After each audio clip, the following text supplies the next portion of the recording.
नमस्कार दोस्तों, स्वागत है आपका हमारे YouTube चैनल में। दोस्तों, अगर तुम्हारे पास कुछ नहीं है तो मुट्ठी में ये फ्री की एक चीज बांधकर होलिका दहन में डाल दो। 7 पुस्तों तक बैठ करके खाओगे, कभी धन की खत्म नहीं होगा, जन्म जन्मांतर की गरीबी मिट जाएगी। हाँ दोस्तों, अगर हमारे पास कुछ नहीं है, हम बहुत गरीब हैं, तो केवल एक फ्री की एक चीज ऐसी है जिसे अपनी मुट्ठी में बांध करके ले जाओ और होलिका दहन में ले जा करके डाल दो। विनय करके आप कभी भी गरीब नहीं रह सकते। तो नमस्कार दोस्तों, कैसे हैं आप लोग? उम्मीद करता हूँ अच्छे ही होंगे। दोस्तों, आप लोगों से मेरा एक निवेदन है कि अगर आप नए दर्शक मेहमान बंधु बन करके आए हैं हमारे गजब ज्ञान यूट्यूब चैनल पर, तो प्लीज हमारे चैनल को सब्सक्राइब करें और हो सके तो अपने परिवार और दोस्तों के साथ शेयर जरूर करें।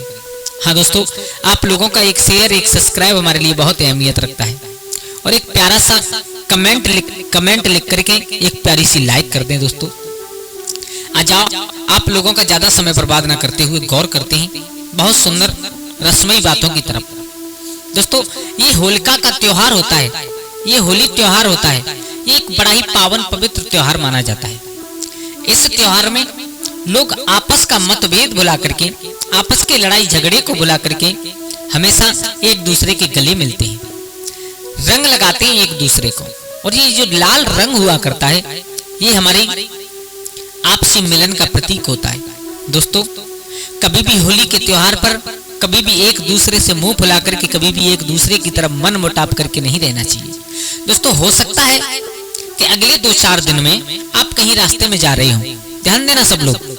हो सकता है अगले 2-4 दिन में आप कहीं रास्ते में जा रहे हो और अचानक से सनसनाता हुआ पानी या रंग की धार आपके ऊपर आकर के गिरे। हो सकता है आपके साथ, इसमें कोई बुराई वाली बात नहीं है। तो आपसे मेरा हाथ जोड़ करके निवेदन है कि आप गुस्सा ना हो। क्यों? उन बच्चों को कभी डांटे ना। देखो, ये सब मैंने कई बार देखा है कि अगर तुम कहीं जा रही हो, अचानक से किसी बच्चे ने तुम्हारे ऊपर रंग डाल दिया या पानी डाल दिया, तो वो लोग इतना नाराज हो जाते हैं, इतना नाराज हो जाते हैं कि उन्हें पकड़ करके पीटने लगते हैं। दोस्तों, ऐसा कभी मत करना। क्यों? क्योंकि वो बच्चे अपने संस्कृत को, अपने इस हिंदुस्तान की रीत रिवाज को, अपने इस होलिका उत्सव को जिंदा बनाए हुए हैं। हाँ दोस्तों, क्योंकि बल्कि आप खुद को भाग्यशाली और समझें। क्यों?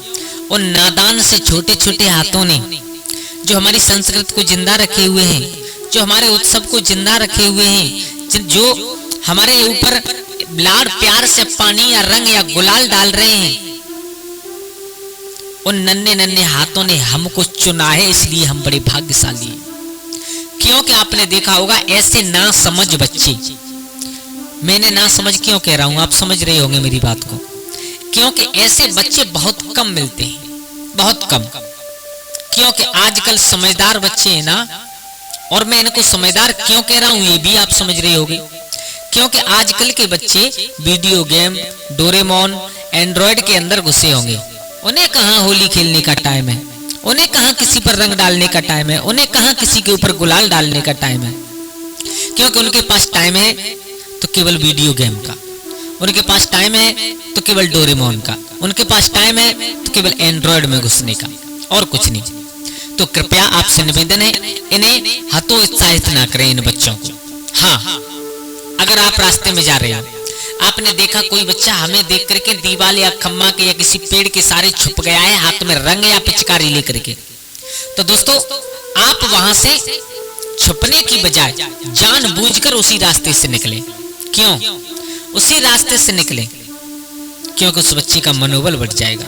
दोस्तों, आपकी शर्ट थोड़ी सी खराब हो सकती है, मानता हूं, आपकी शर्ट खराब हो सकती है, लेकिन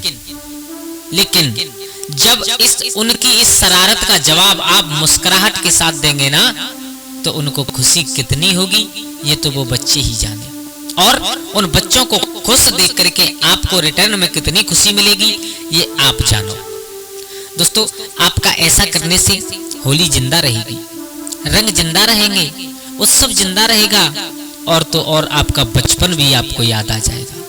हाँ दोस्तों, तो ये एक होली का त्योहार ऐसा होता है, ऐसा त्योहार माना जाता है दोस्तों कि जिसमें लोग एक दूसरे के गले मिला करते हैं, एक दूसरे को खाने पर आमंत्रित करते हैं, क्योंकि हमारी साल भर पुरानी चाहे कितने भी दिन पुरानी दुश्मनी हो, अगर उसको बुला करके हम एक दूसरे के गले मिलेंगे तो बात ही कुछ अलग हुआ करती है। एक दूसरे के गालों पर गुलाल लगाते हैं, एक दूसरे को से गले मिलते हैं, बहुत ही पावन पवित्र त्योहार माना जाता है। और दोस्तों, जब ये होलिका दहन हुआ करता है तो ये रात बड़ी अलौकिक रात हुआ करती है।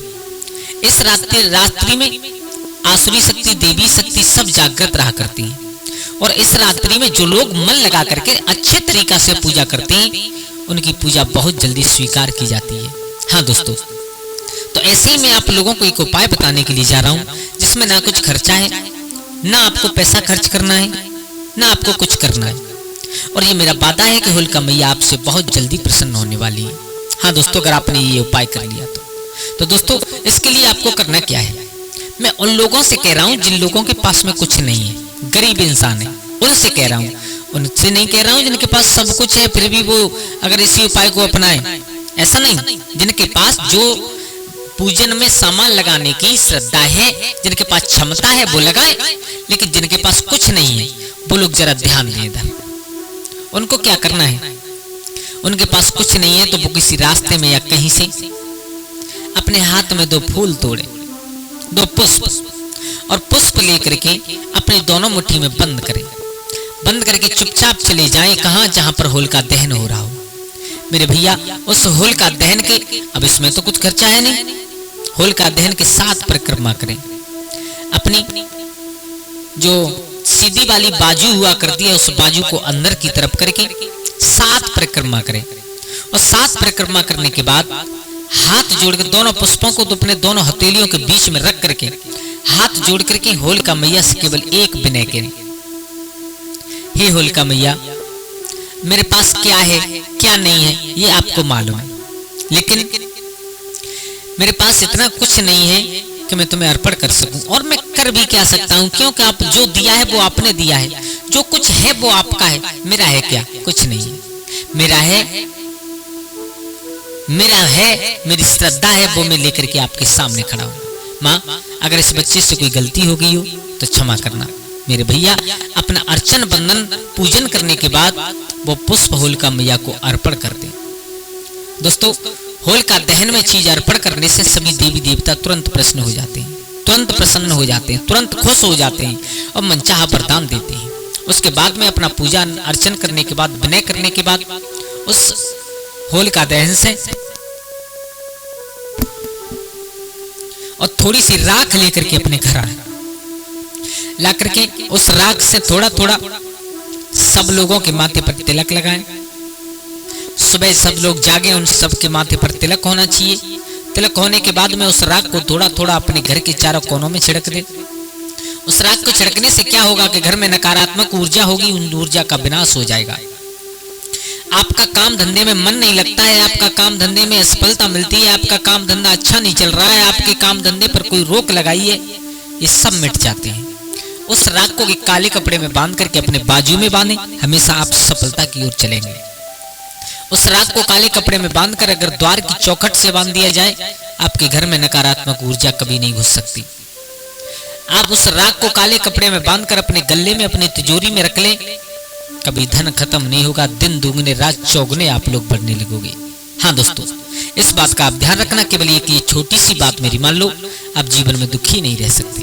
तो दोस्तों, अगर आप लोगों को कोई बात समझ में आई हो तो प्लीज कमेंट में जरूर बताएं, और हो सके तो अपने परिवार और दोस्तों के साथ शेयर करें।